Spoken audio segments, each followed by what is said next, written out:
Hi everybody, my name is Dr. Lee Fitzgerald. Welcome again to the new Dr. Lee Fitzgerald television show.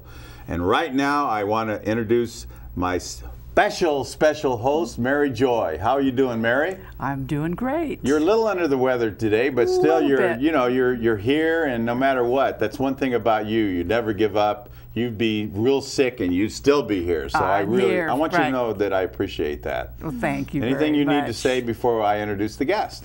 Well, I'd like to remind the audience that I am a medical patient advocate, and that's kind of how our guest and I related to each other, because she also is an advocate, and we met with her, and this is the basis of the show. All right.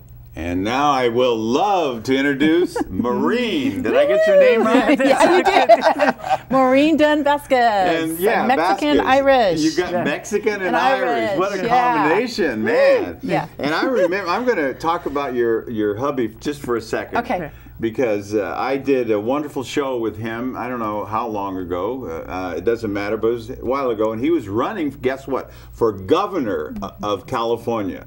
And he's a teacher, he's a great person, he's out in the audience right now watching and plugging for you. Mm-hmm. And so tonight, the show is all about you. Mm-hmm. And so, why did you want to do a television show? It's an adventure. Okay. And several months ago, I've been praying. I'm a woman of faith. Good. And I've been praying about something new in my life. I'm a mother, a parent, a teacher, a helper, and I wanted something to bring out my gifts and something that would help other people. Right. And so Andrew mentioned about meeting with you guys, and so I thought, okay, I'm going to take a step of faith. Right. And coming here is a step of faith because I can help other people. And so that's why I'm here. Okay, and the way that you're going to help other people, and let me kind of make a guess at it. Okay. It's like I'm a therapist, a psychologist, and I work with a lot of dysfunctional families. Mm-hmm. And I know that you and your husband have 3 children? 3 daughters. 3 daughters. 2 teenagers and 1 in elementary school, okay? And, yes. Who's a teenager. We're all over the also place. Yeah, she's a mind. preteen. Yes. And so you guys are doing a great job, and in these hard times, it's not that easy, especially when you have to think about college and having them go to college and all the expense and all of that. So you came up with an idea of helping families, correct? And, and businesses too that are starting out, especially in this economy. Right. And we're talking about collaboration. We're talking about togetherness. Because the old model for me is called competition.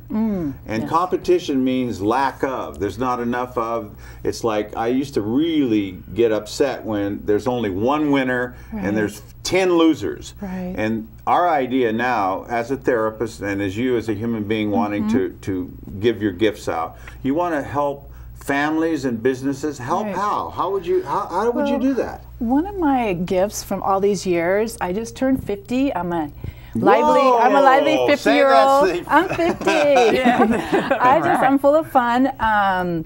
Basically, I love family. Why? I grew up in a large family of 4 brothers and 3 other sisters. There was a lot of family, a lot of faith, a lot of playing in the backyard, and so my roots are strong with family. And then when I married my husband Andrew, I guess almost 20 years ago, he's very committed, very loyal, as I am too, and we have always worked together, and our faith was always interweaved with everything, and that's why we're still together. And we've gone through really difficult times as a couple. Financially, spiritually, all over, physically. Holistically, the whole package.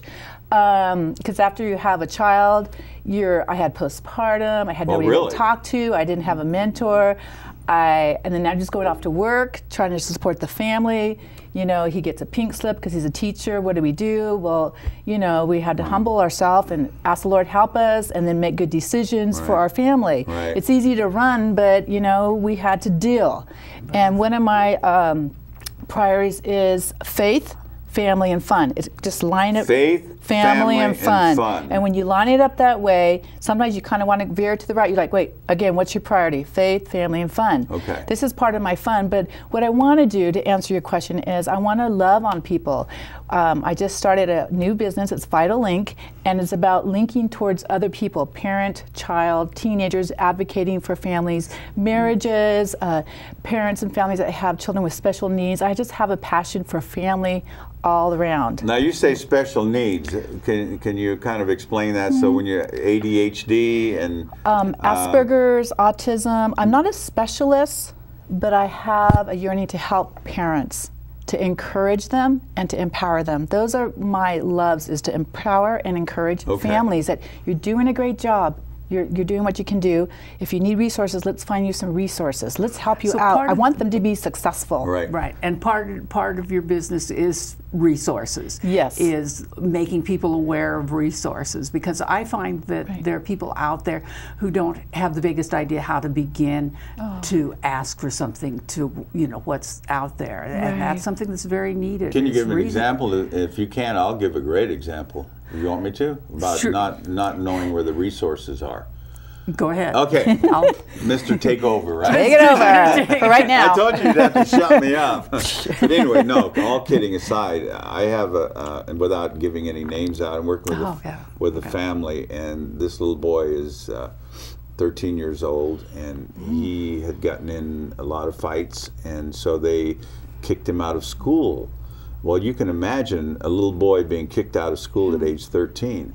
And they sent him home with all his school books and all that.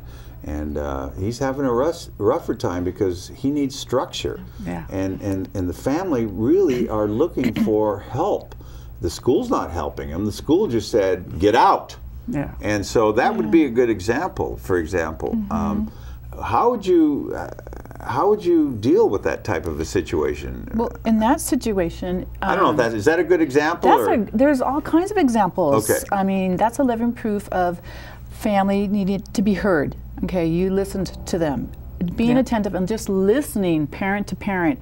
I hear what you're saying. Okay, this is your need, and having the whole family there so you can hear from the child, both parents or one parent or the grandparent. So you kind of have a round table effect where people are sharing, those are your needs, and then they're all hurting, by the way. They're all hurting because we're all broken. Well, then you bring in somebody. We were talking about mentoring early, and that's a big scary word. And why is it a scary word, mentoring? Well, it sounds fancy. It sounds like you need a lot of education. You maybe need degrees or something.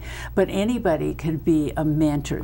You evaluate your talents, and I think for your particular patient that a mentor would do. He doesn't have a father who's a good role model, so he could greatly benefit from a man who's willing to mentor him, who's willing to talk to him, to maybe help him with schoolwork, or be willing to put that time in so that he does continue his education, because it's scary to think of a boy 13 who maybe this is going to be the end of his schooling.